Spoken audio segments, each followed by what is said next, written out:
Morning Dew, Jumat 4 September 2020, dengan tema Nama di atas segala nama.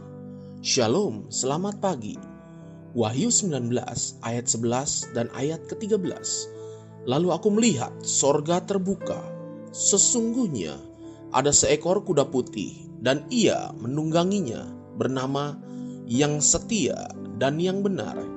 Ia menghakimi dan berperang dengan adil, dan ia memakai jubah yang telah dicelup dalam darah, dan namanya ialah Firman Allah.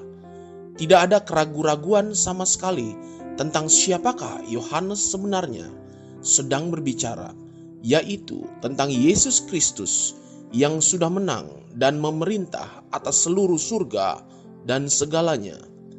Sebelumnya kepada jemaat di Filipi yang dituliskan di Filipi 2 ayat 8 dan 9 dikatakan tentang Yesus demikian, dan dalam keadaan sebagai manusia ia telah merendahkan dirinya dan taat sampai mati, bahkan sampai mati di kayu salib. Itulah sebabnya Allah sangat meninggikan dia dan mengaruniakan kepadanya nama di atas segala nama. Ada satu nama yang begitu agung, nama yang begitu mulia, yang dikaruniakan kepada Yesus. Dan nama itu adalah nama di atas segala nama. Nama yang begitu mulia dan agung itu dia terima, sebab dia telah merendahkan diri dan taat, bahkan taat sampai mati di kayu salib. Apa nama yang begitu agung itu? Siapakah namanya? Lama setelah itu, Yohanes menerima pewahyuan tentang akhir segala zaman, dan pada saat itu Yohanes melihat keagungan yang akan terjadi, dan Yesus diangkat dan dimuliakan. Lalu kepadanya dikaruniakan satu nama, Yang Setia dan Yang Benar. Itulah namanya, itulah nama di atas segala nama. Kenapa bukan nama-nama yang megah dan berhiaskan keemasan yang dipilih, seperti Maharaja atau yang Maha Berkuasa atau the Supreme Kings of Kings? Bukankah nama-nama tersebut lebih cocok untuk Yesus? Dan memang bukankah dia itu Maha Agung, Maharaja, Maha Mulia, Maha Berkuasa? Tapi justru nama yang dipilih adalah Yang Setia dan Yang Benar. Itulah nama di atas segala nama. Setia dan benar adalah wujud karakter dari Tuhan Allah kita.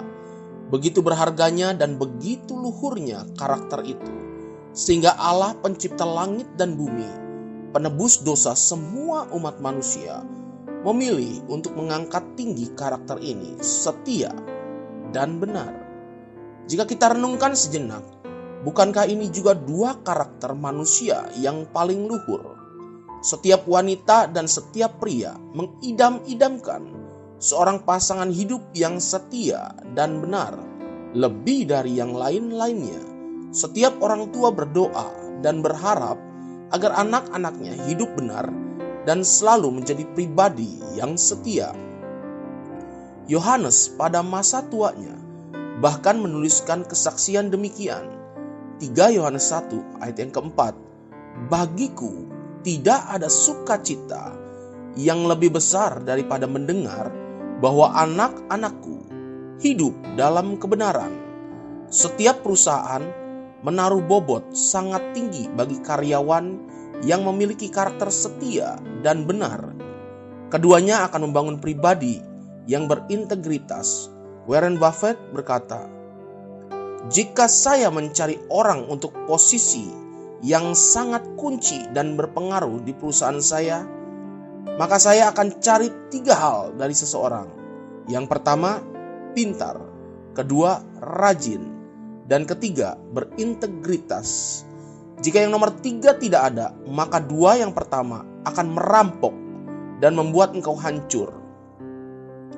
Setiap bangsa di bumi sejujurnya mencari dan mengharapkan seorang pemimpin yang setia dan yang benar. Jika itu demikian, bukankah di dalam hati setiap manusia rindu dan haus akan Dia yang namanya adalah yang setia dan yang benar.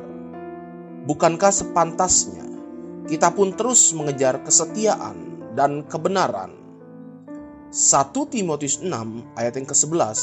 Tetapi engkau, hai manusia Allah, jauhilah semuanya itu, kejarlah keadilan, ibadah, kesetiaan, kasih, kesabaran, dan kelembutan. Ibrani 12 ayat yang ke-14.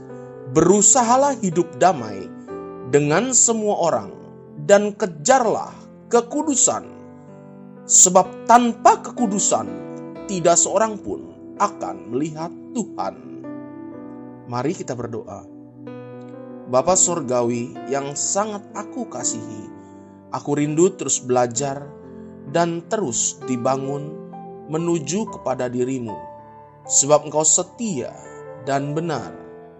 Aku pun mau belajar untuk setia dan benar dalam segala perkara. Amin. Jesus loves you and so do I.